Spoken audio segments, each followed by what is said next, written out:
안녕하세요. 오늘 저희가 좀 깊이 들어가 볼 주제는요. 많은 부모님들이 진짜 마음 졸이실 수 있는 바로 아들의 군 생활 적응 문제입니다. 아들이 이제 낯선 환경에 갔는데 잘 지내고 있는지, 혹시 뭐 힘든 점은 없는지 걱정되게 마련이잖아요. 저희가 받은 자료가 바로 이런 부모님들께 정말 실질적인 도움이 될 만한 그런 지침서 같더라고요. 그래서 오늘은 이 자료 보면서 아들이 힘들어할 때 나타나는 신호들, 그리고 부모로서 뭘 어떻게 도울 수 있을지 핵심만 딱딱 짚어보겠습니다. 바로 시작해 볼까요? 네, 반갑습니다. 사실 군대라는 곳이 뭐랄까 청년들에게 정말 중요한 경험이 될 수 있지만 동시에 적응하는 과정이 쉽지만은 않죠. 그래서 중요한 건 아들이 보내는 어떤 신호, 작은 신호라도 부모님께서 그걸 빨리 알아차리고 좀 적절하게 반응해 주시는 거.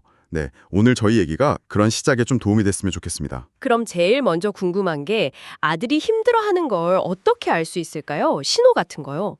자료 보니까 그냥 뭐 기운 없어 보이는 것부터 해서 잠을 잘 못 잔다거나 전화를 좀 피하는 것 같기도 하고 심지어 어디가 아픈지 모르겠는데 자꾸 신체 통증을 얘기한다거나 이런 신호들이 아주 다양하더라고요. 이게 잘못하면 뭐 우울감이나 자살 충동 같은 진짜 심각한 문제로 갈 수도 있다고 하고요. 맞습니다. 그래서 자료에서도 그냥 힘든가 보다 하고 넘기지 말라는 점을 강조하는데요. 특히 체크리스트를 활용하라는 부분이 중요해요. 그냥 감으로 짐작하는 게 아니라 구체적인 행동 변화가 얼마나 자주 또 얼마나 심하게 나타나는지 이런 걸 좀 객관적으로 보자는 거죠. 그래서 이게 뭐 경미한 수준인지 아니면 중등도인지 심각한 건지 판단하고 거기에 맞게 딱 대응할 수 있도록 돕는 겁니다.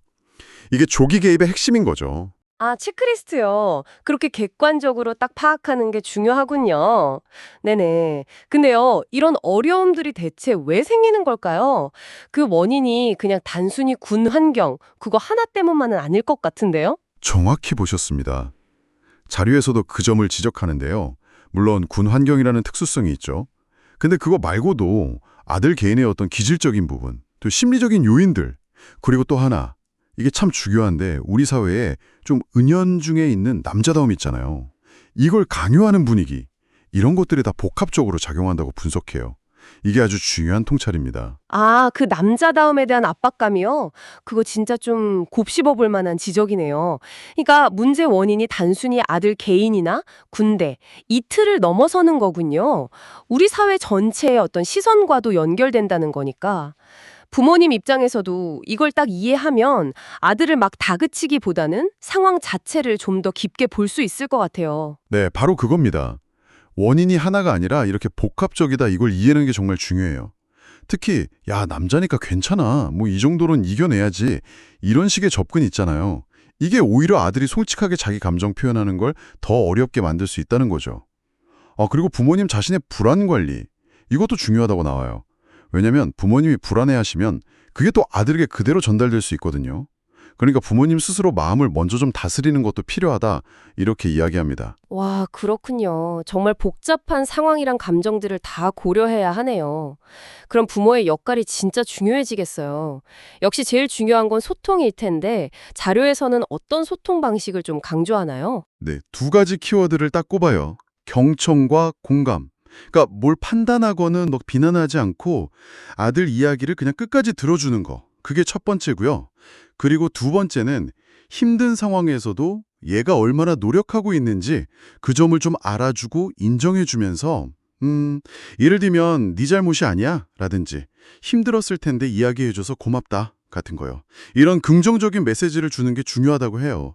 이게 신뢰를 쌓고 아들이 좀 안전하게 속마음을 터놓을 수 있는 그런 기반이 되는 거죠. 아, 그냥 들어주고 공감해주고 그러면서도 결국에는 아들 스스로 좀 이겨낼 수 있도록 지지해주는 역할.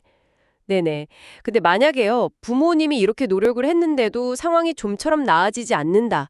그러면요, 좀 기댈 수 있는 다른 지원책 같은 것도 있을까요? 물론이죠. 네. 자료에서 아주 중요하게 강조하는 두 가지 핵심 채널이 있습니다. 이거 꼭 기억해 두시면 좋을 것 같아요. 첫 번째가 국방 헬프콜, 전화번호 1303번입니다. 이게 좋은 게 24시간 언제든 가능하고 심지어 익명으로도 상담을 받을 수 있어요. 그리고 정말 위급하다 싶으면 즉각적인 개입까지 요청할 수 있고요. 전화뿐만 아니라 인터넷이나 앱으로도 된다고 합니다. 1303 국방 헬프콜. 네. 그리고 두 번째는 병영생활 전문 상담관이에요. 이분들은 부대 안에 배치된 민간 상담 전문가거든요. 그래서 심리 상담부터 시작해서 고충 처리 연계까지 아주 전문적인 도움을 받을 수 있는 통로입니다. 아, 국방 헬프콜 1303번하고 병영생활 전문 상담관 이 두 가지는 꼭 기억해야겠네요. 아, 그리고 이것도 진짜 많이들 걱정하실 것 같은데 혹시 정신과 진료를 받게 되면 그 기록 때문에 나중에 취업이나 이럴 때 불이익이 있지 않을까 이런 염려요. 네, 맞아요. 그 부분